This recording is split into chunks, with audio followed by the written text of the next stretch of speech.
क्या नाम है सर आपका? विपुल सिंघल।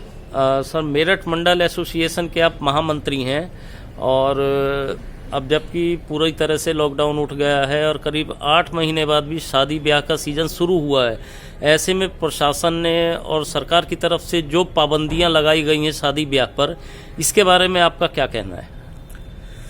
सरकार ने मंडपों को जो परमिशन दी थी 200 लोगों तक शादियां करने की अनुमति केंद्र सरकार द्वारा उस परिस्थितियों में आई थी जब हमारे देश में रोजाना 1 लाख से ज्यादा संक्रमित निकल रहे थे और मरने वालों की संख्या 1200 तक पहुंच गई थी। उस समय मंडप स्वामियों को 200 लोगों तक की शादी करने की अनुमति दी गई थी। आज के परिप्रेक्ष्य में देखा जाए तो आज मात्र 29,000-30,000 केस देश भर में निकल रहे हैं और मरने वालों की संख्या 250 से 400 रह गई है।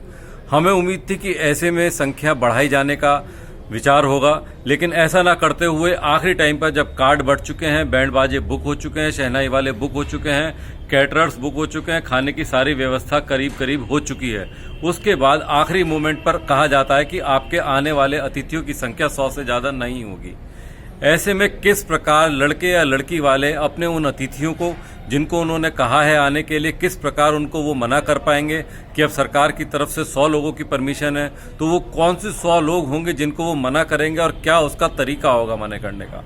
उन्होंने घर के अंदर कलेश करने का एक नया फंडा ये दे दिया है। सरकार को चाहिए था कि 200 लोगों के अंदर शादियां हो जाने दें, उन्हें सैनिटाइजेशन और बाकी सब चीज़ों का इस्तेमाल करने के लिए जागरूक किया जाता और शादी, क्योंकि एक हमारा सामाजिक कार्यक्रम है, इसको पूर्ण करने दिया जाता। 15 दिन का मात्र ये सीज़न होता है। ये अब 11 दिसंबर को ख़त्म हो जाएगा। उसके बाद सीज़न 22 अप्रैल को शुरू होगा। आने वाले अगले साल में जनवरी, फरवरी और मार्च में एक एक दिन का साया है। तो सरकार को चाहिए कि इन 10 दिन जो अभी 9 दिन साये के हैं, 9 से 10 दिन, इनके अंदर शादियों को आराम से होने दिया जाए और बिल्कुल भी परेशानी किसी भी प्रकार की लड़के या लड़की वालों को ना दी जाए।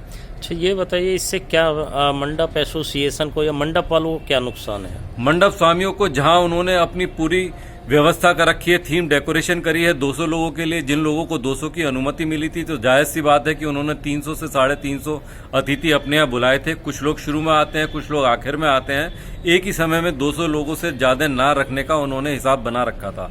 अब मंडप के अंदर 100 लोग या उससे कम करने पर किस तरह वो थीम डेकोरेशन का, जहां उसने 10 लाख या 20 लाख का पैकेज दे रखा था, मंडप स्वामी ने अपने यहाँ सारा कलर थीम चेंज कर दिया था, वो पैसा ग्राहक देने को तैयार नहीं है और मंडप स्वामी उनसे ले नहीं पा रहा है। कई सारे रिश्ते जो हैं वो अब घरों पर जाकर के शादियां करेंगे और मंडप को उन्होंने कैंसिल कराना शुरू कर दिया है। अच्छा, बैंड बाजे की भी परमिशन के लिए बताया जा रहा है, बैंड बाजे की परमिशन नहीं है और डीजे की भी नहीं है, इसके बारे में?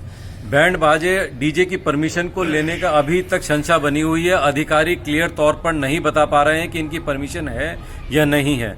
मंडप स्वामी का बैंड से कोई लेना देना नहीं होता, बैंड सड़कों पर निकलता है। परेशानी बैंड स्वामियों की है कि उनको बुक कर लिया गया है, उन्होंने अपनी सीजन के हिसाब से ड्रेस सिलवा ली है, लोगों ने अपने बाकी के काम छोड़ के उसकी प्रैक्टिस शुरू कर दी है बाजे बजाने की।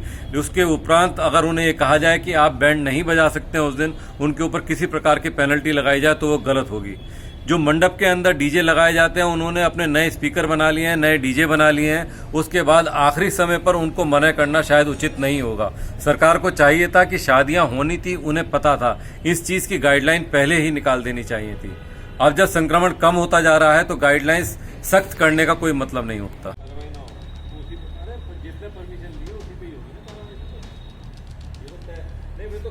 कोर्ट पे अगर हमारे नाम मुकदमा डाल भी देंगे तो पहले झटके में खत्म हो जाएगा हमारा मुकदमा। तो कोर्ट में जाते ही तो हमारे तो पहले झटके में छूट जाएंगे कि हमारे तो इसमें रोल ही नहीं है, तो कहीं लिखा हो मंडप वाले के लिए कि अगर संख्या आपने हमें तो केवल